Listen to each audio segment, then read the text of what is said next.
Good afternoon, everyone. Over the past few days, we have seen the traumatizing impact of the gun violence epidemic in our country. At Morgan State University in Baltimore, where a joyful homecoming week was interrupted by violence.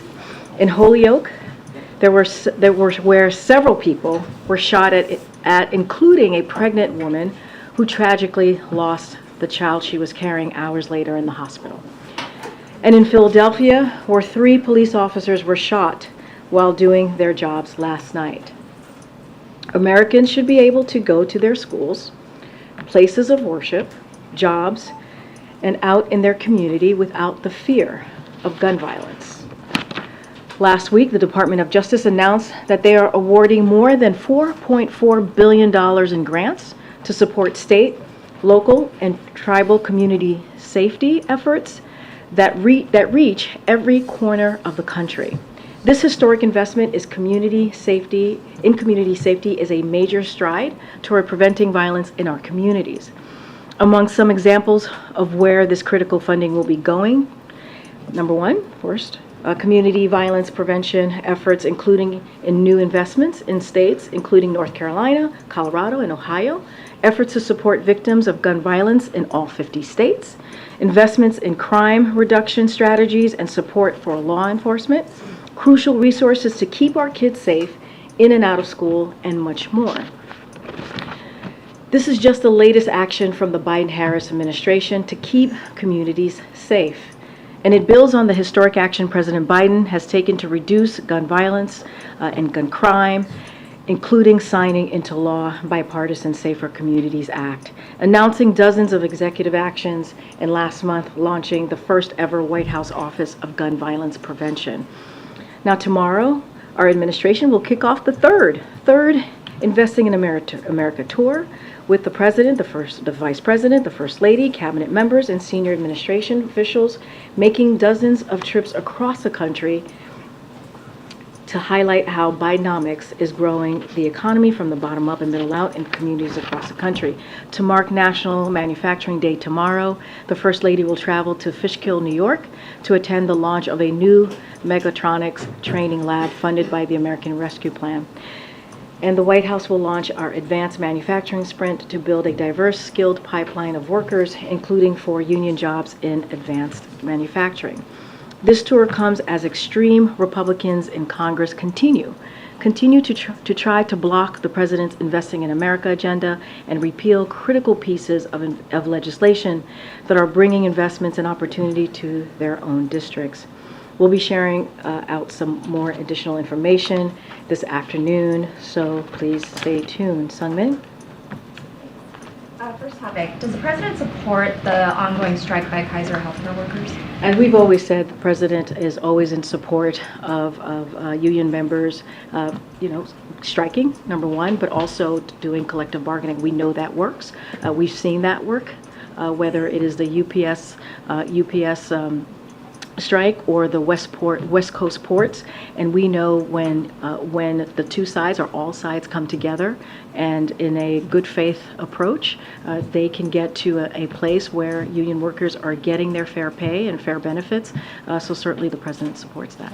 So, but is the strike for the president worth it when there's already reports of babies not being able to get checkup appointments or non-emergency care being delayed? Look, the president believes that all workers, including healthcare workers and those who make their work possible, deserve a fair pay and benefits. That's what he believes. And look, it's not new or unusual for care workers from any sector to exercise their rights under the collective bargaining. Again, when the two sides come together in good faith, we believe that it works out. There is a resolution. There is a win-win scenario here. And even the Treasury Department, and I spoke to this earlier this week, put out a report when we see that type of collective bargaining, that it not only helps union workers, but it also helps the economy and it helps non-union workers. look, we hope that they get to a place where they can all agree, so we can move forward, so that mothers can indeed make sure to take care of their kids. Right, that is indeed important. But we've always been clear that he believes workers have the right to ask for fair pay and fair benefits. A couple on Ukraine. Does the White House have a reaction to the attack in eastern Ukraine today, where about 50 people were killed? Ukrainian officials say it was a Russian rocket that caused the accident, or caused the incident, and it's the deadliest attack in months. So look, sadly we're continuing to see Russia launch strikes like the one today in eastern Ukraine, which hit a grocery store. Reportedly, as far as we know at this moment, killed at least 49 people. So we have to stop and think about this. Let's stop and think about what we're seeing. 49 innocent people who were killed by a Russian airstrike while they were shopping for food at a supermarket. That's what they were doing. And so can you imagine just walking to the grocery store with your kids, trying to figure out what is it that you're going to make for dinner, and you see an explosion happen where bodies are everywhere. And it's horrifying. It is incredibly horrifying for the people of Ukraine, for the folks who are like yourselves, your colleagues who are reporting this on the ground. And it is for these families and these kids. So this is what is happening in Ukraine every day. This is why we're doing everything that we can to help Ukraine, to help the brave people of Ukraine, to fight for their freedom, to fight for their democracy. And so this is, again, what the president keeps talking about over and over again. We have to continue to support the people of Ukraine, because this is the horrifying nature that they live in every day. And one more on Ukraine, if I may, because I know we've talked a lot about the deal, in quotes, with the White House and the Speaker. When the Speaker was asked about this on Tuesday night at his post-speakership press conference, he said there was a concern in there, does it have transferability on money? I believed and my staff believe it did. What I did say to the White House, if it does not, if you think in some way it doesn't do it the way it should, I will fix that. I did say that. I did say I'd do it. Is that the agreement that the White House had with the Speaker, fixing some money transferability issues as it relates to Ukraine? So here's what I can say, and just to what the president alluded to, so we have another package of aid of Ukraine for Ukraine soon as part of our normal cadence, which includes weapons and equipment for the fight that they're in. And so we're going to continue to do that. We're going to continue to make sure that we meet the battlefield needs that Ukraine has, using existing authorities, using those resources provided by Congress, as we have said from the podium this week, and certainly that's what the president was alluding to. I'm not going to go beyond what the president said. We ultimately, though, we believe that Congress needs to act, right? Even as we talk about these authorities, these are the resource authorities, funding authorities that we have, these PDAs, and you've heard from my colleague at NSC that we can go a bit longer, but it's not the long-term solution. So the big piece of this right now is that we need Congress to keep their promise, to keep the promise that they made to Ukrainians about continuing that bipartisan support. We see it in both chambers that there is a majority of support there, and so that's what, when we talk about the long term, how we move forward, that's what we want to continue to see. The president just told me that a border wall does not work. If that's the case, why does his own Department of Homeland Security Secretary say in a public notice, quote, there is presently an acute and immediate need to construct physical barriers? Here's what I can say. I can speak to what the president was very clear in saying, and also what you all have been reporting about this construction. So the facts are this is not new. These funds were appropriated in fiscal year 2019 under Republican leadership, and DHS is required by law to use the funds for appropriated purpose. That's what we're seeing. This was announced back in June by the DHS. And so, look, we believe that there are better effective ways of moving forward to secure our border and security, our border security, and we have continuously asked for Congress to act, to provide our CBP, the law enforcement at the border, to give them the resources they need to do their jobs. And so we're going to continue to call on Congress. We believe, and the president has been very clear, even when you asked him, does a border wall work? He said no. And he's been very consistent about that. We believe that we need border technology that is modernized and land ports of entry, and that's what we want to see. And that's what I can speak to. And this is something that we were required by law, and we are complying. This is an administration that does believe in the rule of law. But why now? For instance, these funds have been available since Biden took office. Why at this time? And the president actually spoke to this, and this is one of the things that he was saying, that he's been asking Congress to reappropriate the funds. He has been. For the past couple of years, and Congress refused. And we have to comply by law to get this done. And that's what you're seeing happening right now. Would there be a way to continue to slow walk this and to delay it? We have to comply by law, and that's what we're doing at this time. We ask Congress to reappropriate the funds. That's what we would prefer to see, not waste the funding in the way that they're doing it right now, that we are required to do. But they refused, and so now we're moving forward. Okay. Thanks, Karine. What specific law will the administration be breaking if funds appropriated for the border wall are not used? Especially because the funds go unused all the time. I mean, why not let it go unused this time? Well, look, I'm not going to speak to the law. I would have to refer you to Department of Justice. I'm not a lawyer, but what I can tell you is that this is a law that we are complying with. We have asked Congress multiple times to reappropriate this. This is not the way that we believe is going to be effective here. We believe in modernizing the system, not actually building a wall. The president said himself he does not think this is effective, and so we're complying by law. And we believe that in the rule of law here, and we're moving forward and getting that, in following the law. Is this the administration in some ways recognizing that using these funds at this moment will be useful in Texas? We are complying by the law that says that we need to do this, and that's what DHS is asking for. And how is this consistent with what President Biden pledged to do when he was elected, which is that he will not use any funds to use the border law? What will you tell? Let's make this really clear. The facts are that this is not new, right? This is something that came from the last administration under the Republican leadership in fiscal year 2019, and we are required to do this. We are required, DHS is required to comply by the law. That's what we're doing here. And look, the president, he said this himself. He basically asked Congress to reappropriate the funds. They wouldn't do it. And so now we have to comply by the law. Now, this was something that was announced 6 months ago. DHS actually announced this 6 months ago. And so this is not new. This is actually not new. Will this help with the situation in Texas? We believe that a border wall is not effective. You heard that from the president when your colleague Selena asked him directly. He said we don't believe it's effective. We have asked Congress to actually help us, use these funds in smarter, more effective ways. That's what we've asked for. They refuse, but we're going to continue to ask for Congress, especially Republicans who are holding this back, to act. If the border wall is ineffective, why is the Homeland Security Secretary saying that it's necessary to prevent unlawful entries into the United States? I have not seen that full statement. I know. It's in the notice that went out this I hear morning. you. I'm just saying I have not seen that his full statement on that. What I can speak to is for the president. The president's been very clear that he doesn't believe it's effective. He answered that question of your colleague. That's what I can speak to. That's what we're going to talk about. And we've actually said there are smarter ways and more effective ways in dealing with this. And there are. And so the president said himself, he asked Congress to reappropriate this funds for something that is more effective, for ways to do this in a smarter way as it relates to border security measures. They refused. This was announced back in June, and now we're moving forward. And he said in 2020 as a candidate, so after this law was passed in 2019, that there will not be another foot of wall constructed in my administration. How can you say that he's not breaking that promise? Well, what I can say is that there's a law that the DHS is complying with. We believe in the rule of law, and that's what we're moving forward with.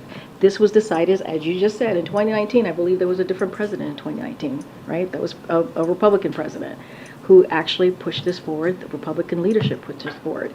And so now we're complying by the law. Let's not forget, this was 6 months ago. This was out there 6 months ago. I know you guys are asking me about this now, but this was actually not new, and this was done 6 months ago.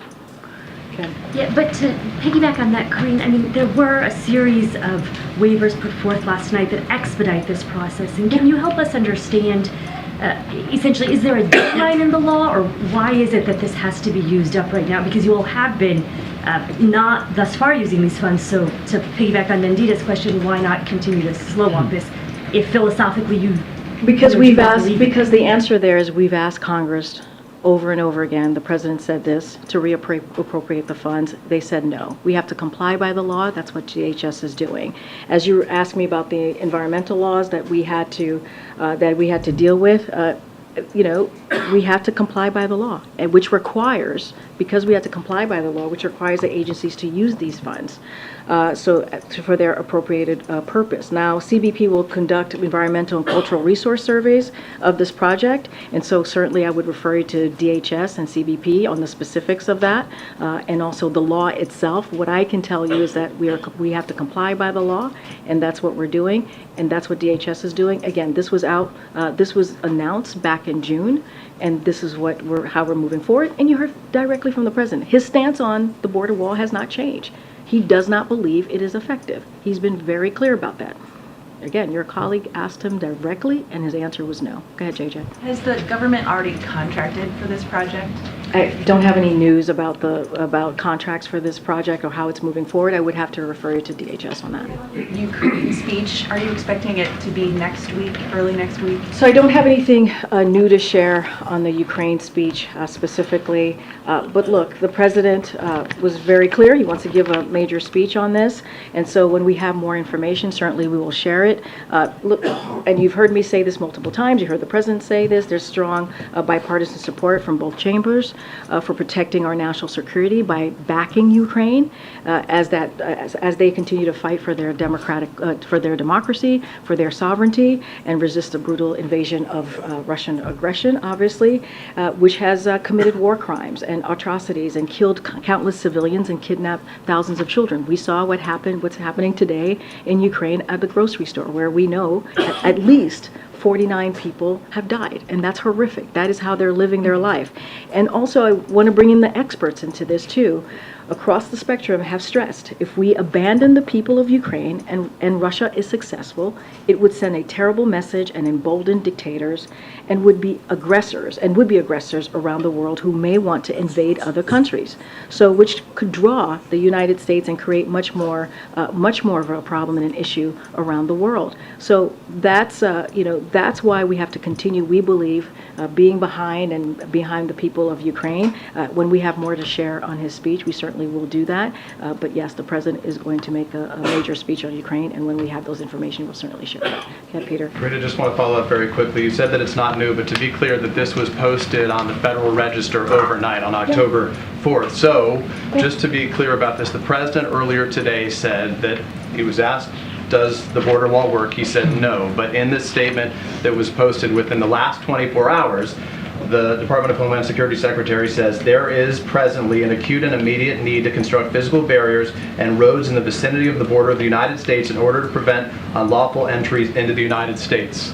So who's right? The statement from the DHS Secretary overnight, or the President's comments today saying they don't work? So a couple of things. Yes, it showed up on the register today, but the announcement, this is not new. This is from 6 months ago. Well, it is new because the waiving of the laws actually didn't happen. But this is something that was out back, that the DHS was put out back in 6 months ago. Well, So wait, and now they announced. Did they waive the laws 6 months ago? Well, what I'm saying is DHS announced this back in June that the agency would do so. They actually said that they would do that back in They moved forward DHS. with it today, but the initial announcement was 6 months ago by waiving the laws. So that's what's new today. Understood. So Yes. the statement when he Just wanna says make sure we're presently clear on was that. filed. So when he said there is presently, are you saying when he says there is presently, he was referring to 6 months ago or referring to the date of which it was filed? What I can 10/4? tell you is DHS announced this back in June, that they were going to move forward with this. That's what I can share with you. That's what I know is to be true and is to be fact.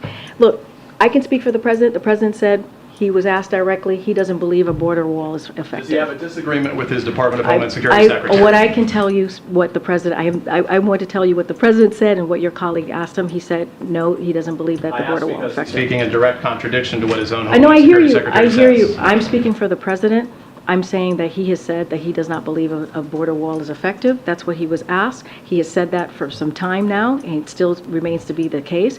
He asked, right? He asked Congress multiple times. His team has asked Congress to reappropriate the funds. They refused to do that. We're going to comply by Would you law. ask the president on our behalf then, in the absence of our ability to do that, whether he disagrees with the statement that there is presently an acute and immediate need to construct I'm physical happy to take barriers? that back. I'm happy to take that back. Go ahead. Karine, again on the wall, Mexico's president is saying that the plans to move forward quote, are contrary to what President Biden had been proposing. Has the president addressed this with Mexico? Has he talked I mean, to he just addressed it in the Oval. He's spoken to the Mexican leader. I hear you, but that was just came out, right? I'm assuming that he just made that statement, correct? Talked to him in advance. You guys just saw him. He was meeting with his national security advisors, right? With the new chairman. So, first of all, you heard directly from the president. He said that he does not think a border wall is effective. So you heard directly from the president on that as the president of Mexico is speaking to, right? So you heard directly from the president. I don't have a call to read out. The president has been busy meeting with his national security team. I don't have a call to reach out. As you know, members of his team here at the White House they went down to Mexico. They did a delegation and went down there and had meetings. I don't have a call to read out from the president. Go ahead, Nancy. Thanks, Karine. As someone who spends a fair amount of time in the Oval Office with the president, did you ever have a troubling encounter with Commander? No, not at all. So he never nipped you? No. Were you ever wary of being No. around him No, and because of the biting incidents that you had heard about? Absolutely not. And I've seen Commander many times. I was never worried, and I've never been bit by Commander. Have any of the members of your staff? What I can say, I don't have numbers of exact numbers of any incidents with Commander. I do want to lay out something that my colleague, Elizabeth Alexander, over at the First Lady's office, who's our communications director, and just to be clear here, and we want to make sure that folks understand, just in case you guys didn't see her statement here, and it goes as follows. The President and the First Lady care deeply about the safety of those who work at the White House and those who protect them every day. They remain grateful for the patience and support of the U.S. Secret Service and all involved as they continue to work through solution. Commander is not presently at the White House, on the White House campus, and while next steps are evaluated. That was a statement that came out from the First Lady's office, and so I will certainly leave it there. But no, as it relates to me, I was never weary of a Commander. I've seen him many, many times, and so I can only speak for myself, though, and I can't speak to anything else outside of that. I'm surprised. I've been bitten by a dog. If there was a dog that had bitten 11 or 12 other people, I'd be a little nervous around that dog. Why weren't you? I mean, I'm not sure why this has to do anything with me. I was just not nervous at all. So that is not a concern for me. That is not something that I can't speak to anything else outside of what you have heard from the First Lady's office. And so I'll just leave it there. All right. Will you make the dog available for questions? Do you want me to bring the dog into the briefing room? That should be fun. That should be fun. Go ahead. Thanks, Karine. If you'll take another question on the wall. You said, quoting the president, that he did not believe that a wall was effective. And you, in your own words, said that it would be a waste. I wonder if you could talk about why a wall is ineffective for a number of different reasons, whether it's stopping drugs, stopping illegal migration. Yeah. Obviously, the president has voted for the Secure Fence Act in 2006, specifically talking about how it would be effective in stopping drugs. Well, we believe, so first of all, he was asked, do you believe, let me get the exact, do you believe, by your colleague Selena here, do you believe the border wall works? He said no, right? He answered that directly. So we believe there are more effective ways of dealing with this, dealing with the border security. And so, of course, we have repeatedly asked Congress to make sure that CBP have the resources they need to do their jobs. And we think there are other ways to do that, whether it's smarter, more effective border security measures. And so, like border technology, we believe that works when you modernize that, and also land ports of entry. We believe that's what works to deal with border security. And so we've been very clear. The president has been very clear about this. He doesn't believe the border wall is effective, and that has not changed. That has not changed. We are complying by the law. DHS is complying by the law. That's an appropriation that came from fiscal year 2019 under the last administration, Republican leadership, and that's what you're seeing now. Follow up with a question about the letter that Governor Pritzker sent earlier this week. He asked for one person in the White House who deals with the president to be a coordinator for border issues, for irregular migration and how it's impacting some of these big cities. What's the White House response to this idea that he needs one person, because it sounds like he thinks that there's more coordination that needs to be happening? So here's the thing. There are multiple folks here who deal have been in touch with governors across the country on this issue. You have the Intergovernmental Affairs Office, which is led by Tom Perez.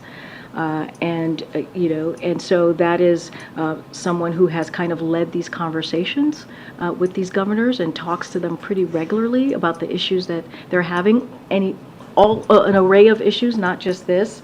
And there are multiple other people that have been in touch with governors across the country. Look, let's not forget, we provided $1 billion to those counties, states, cities who are dealing with this issue, right? And so we've been very engaged, whether it's the governor in Illinois or the governor in New York, on how to move forward to really deal with the issues that they're dealing with on the ground in an effective way. And so that's what we're going to continue to do. It is an issue that's incredibly important to this president, and that's how we're going to continue to move forward, have those engagements, have those conversations, and figure out what ways the federal government can help them on the ground. Go ahead. Yeah. Thanks, Karine. Two questions. One is about Commander.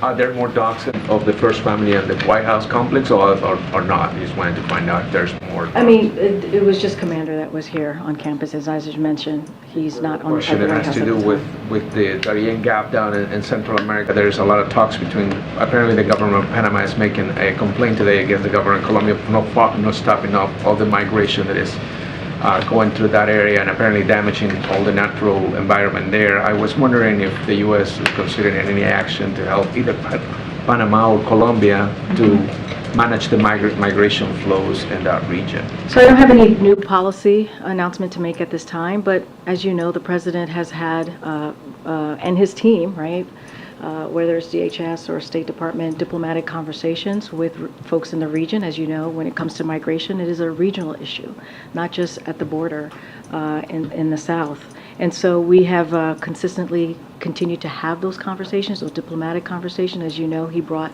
more than 20 countries to the U.S. out west in the West Coast, as you all know, to have those conversations on how we can work together. There was a declaration that was put forward on ways that we can move forward in dealing with this migration issue that we see in the region. I don't have anything new to read out, new policies to read out today.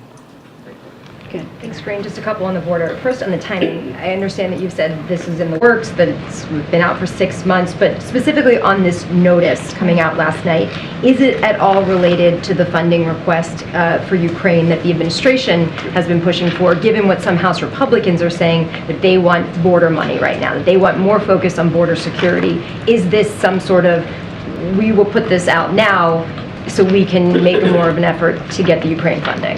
Look, I wouldn't connect the two. I think, again, the president has said multiple times as answering why now, the president multiple times has asked Congress to reappropriate these funds. They wouldn't do it, and so we're moving forward. This is nothing new. This was announced by DHS about 6 months ago, back in June, and that continues to stay the case. Look, as it relates to the border and what Republicans are asking for, we believe one action should not be dependent on another action. It should not be. We've been very clear. In August, the president told Congress we needed up to 4,000 more troops to support border operations, resources, equipment, and overtime to support the operations of 24,000 more customs and border protection, 39,000 more detention beds, new technology to prevent cartels from moving fentanyl. And Republicans failed. They failed to act. And in fact, as I mentioned earlier this week, there were 2 weeks ago, they put forth a CR that proposed cutting the DHS to 8%, which would remove law enforcement at the border, which would make our border less secure. And so, those two things, Ukraine funding, and that should not be linked. We have seen bipartisan support in both chambers for Ukraine funding, and that's what we believe we should be moving forward and continuing that funding for Ukraine. And we've been asking the GOP, House Republicans in particular, hey, to take action, right? To take action in helping us become partners with us in dealing what is happening currently at the border. You've said many times that the president many times has asked Congress to cancel or shift these funds toward more effective uses at the border. How has he specifically done that? Has that been through formal budget or funding requests? When did that happen? So I don't have the exact timeline of when those happened. I'm certainly can ask our Office of Leg Affairs. Certainly his team works on that, and so I'll ask the Office of Leg Affairs. And this appropriated funding from 2019, does that have an expiration date? I don't have the timeline or the date on if there's an expiration. I would refer you to DHS on that particular question. But again, we are complying by the law on this. Okay, Joe. Could there be future border projects from the same amount allocation of funding that was appropriated in 2019? I mean, is this the end of it? Look, I don't know about any additional funding from the fiscal 2019. I can speak to this right now as it relates to the structure that we are being compelled by law to have to deal with. Anything specifically about border or what's next or how they're moving, I would certainly refer it to DHS. And real quick, back on Commander, where exactly is Commander the dog right now? Is he in Wilmington? I'm not going to go beyond Okay. saying that he's no longer on campus. Okay. Go ahead, Phil, in the back. Thank you. You've reiterated that the president's position is consistent when it comes to the border wall. His DHS secretary previously said in 2021 that he was against the border wall. As plenty of my colleagues have pointed out, he has recently said that there's an acute need. It seems that his secretary has changed his mind. So will the president, or has the president inquired what caused that evolution? Of what caused the evolution of? Mayorkas' opinion when it comes Well, to you just heard from the president. I'm not going to get into. Well, is he curious perhaps what Mayorkas saw? I'm just saying that you just heard from the president. He was asked directly the question and he said no. I don't have anything else to add beyond that. And then is there any comment on reports that a US F-16 shot down a Turkish drone that was nearing American forces in Syria? So we did see those reports as I was walking out here. I would have to certainly confer with the National Security Council. I just don't have anything to share on that. But in the meantime, I would refer to Department of Defense. Thank you, Karine. Go ahead. Thanks. Go ahead. Me? Yes. Thanks, Karine. Two questions on two different subjects. One, is the issue with the border wall funding the same issue that caused former President Trump to get impeached the first time when he wouldn't spend money that Congress told him to spend for Ukraine? Is it the same? If you were not to spend the money, would you be facing the same sort of threat that the former president did? You would have to do your research and look into that. And then the second question, unrelated topic. Three-judge panel down in Alabama has put out a new congressional map for Alabama that appears to create a new voting rights opportunity district. Is the White House aware of that, and do they have any comment on that? So the president believes the right to vote and have that vote counted is sacred and fundamental. It is the right from which all of our other rights spring.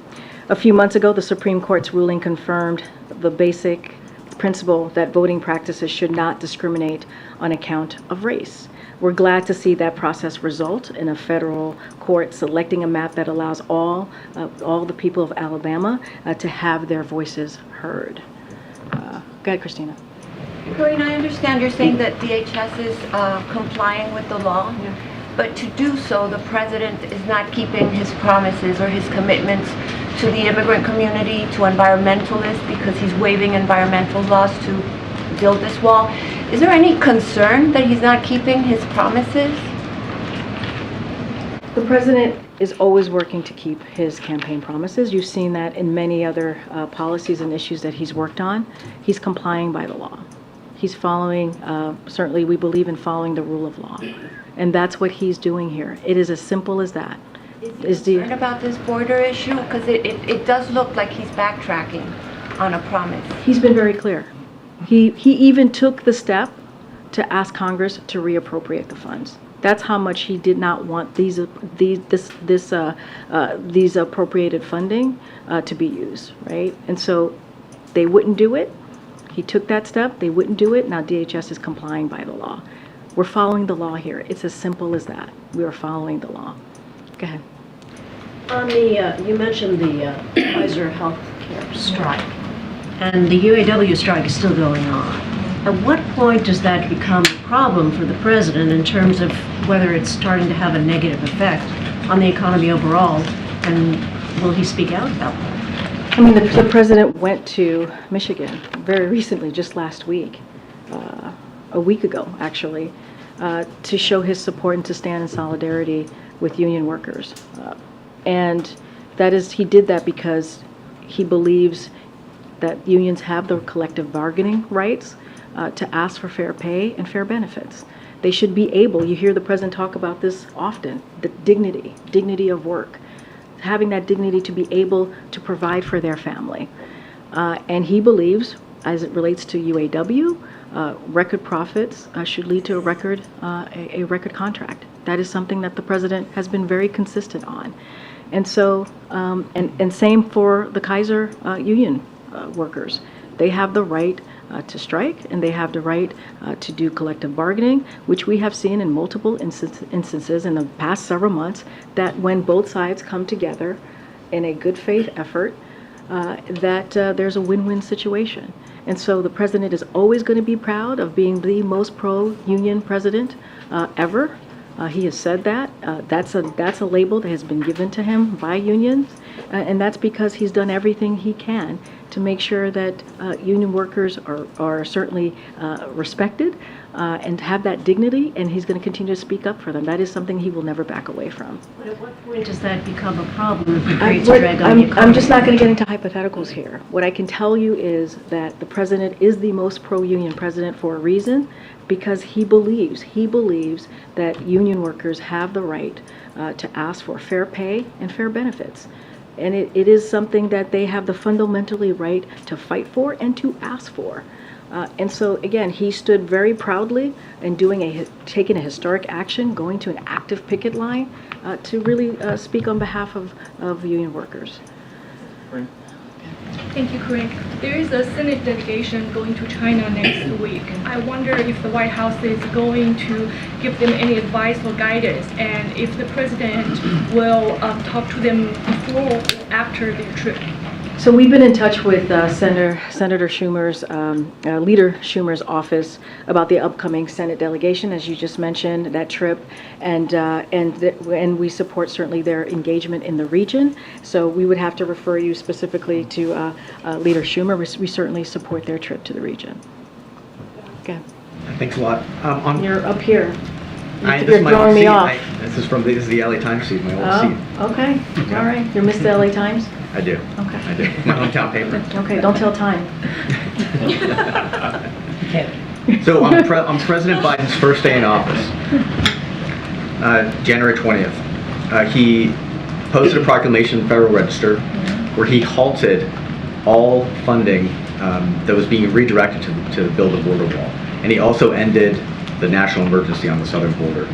Also, in the first paragraph of that proclamation, he asked for a careful review of all resources that have been appropriated to the southern border wall. What was the result of that careful review? Don't have an update on the review, but happy to actually talk to the team, and we can work with you on getting the result of that review. I mean, it's been 2.5 years. Was part of it I totally the decision understand. in June to restart construction on that section of the I border? totally understand. You asked me for a review. I'm not going to make something up from here, so I have to figure out from the team what came out of that review. So don't have an answer on that review that you're asking about from the first day of the president's administration. But I will also add that first day the president put forth a comprehensive immigration reform, right, to reform the system, to fix a broken system that has been broken for decades. Every president has had to deal with the immigration system, a broken immigration system. I don't want to say every president, but the last few for sure in the last 20 years. And so the president took that very seriously. He put forth a piece of legislation. It was his first piece of legislation, right? That's how seriously he took it. And then when Congress wouldn't act, he took action. He took action to make sure that we had CBP more additional CBP, 24,000 CBP folks on the ground by the border. That's something that he did, make sure there was record funding. And he recently, back in August, as I just listed out moments ago, asked for more from Congress, and Republicans refused to act. Look, that is how seriously this president has taken it. Of course, there's always more work to be done. Since May, we have returned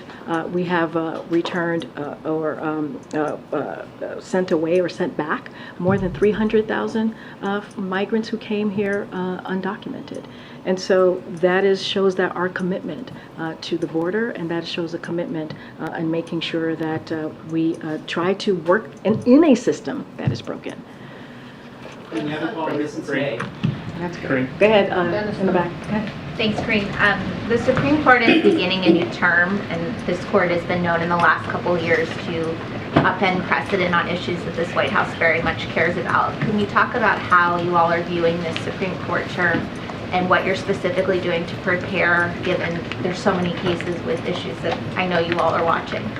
So we're always going to watch what the Supreme Court does. We don't ever know until they actually make their decisions. But certainly we're going to keep a close eye on what they're going to take up and how that's going to affect the American people. But I just don't have any specifics on what we're specifically taking a look at. But of course, we're always curious and always going to be certainly focused on what the Supreme Court take up. Acting Secretary Sue and Jean Sperling were assigned to work on the UAW strike. Are they still in Washington, or have they gone to Michigan at this point? So I don't have anything new about any engagement from the Secretary or Jean Sperling as it relates to UAW. Certainly, if we have anything to share, we will do that. Okay, way in the back. Way in the back. Go ahead.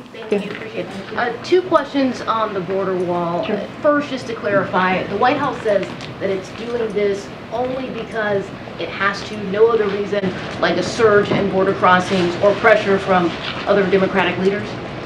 DHS was required to use this funds for their appropriated purposes to comply with the law. That's what they were required to do, and we're going to continue to call on Congress to take action, to work with us on dealing with border security, to make sure that we find smart ways and more effective ways to deal with the border, and that's what we're doing. And that's what we're going to continue to work on. We've done that as recently as this past August. We've asked for $4 billion in supplemental funding to deal with the border, and we need Congress here. We need Congress to work with us on dealing with the issue that's happening at the border. So why is the administration waiving laws to expedite construction if the border wall is ineffective? I answered that question a couple times already. I'll answer it one more time for you. This is something that the DHS had to take a step forward in complying with the law. That's it. Thank you,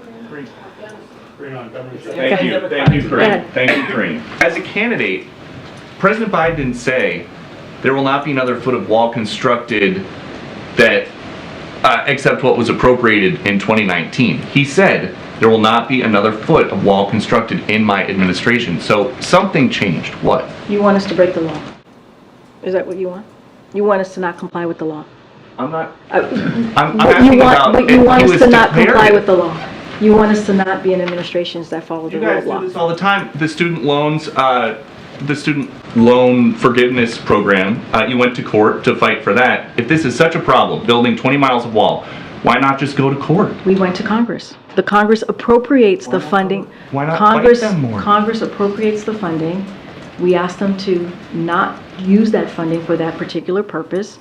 They denied it, and now we're complying with the law. If you have to build a border wall, but you don't think that it's going to work, then once it's done, are you just going to tear it down?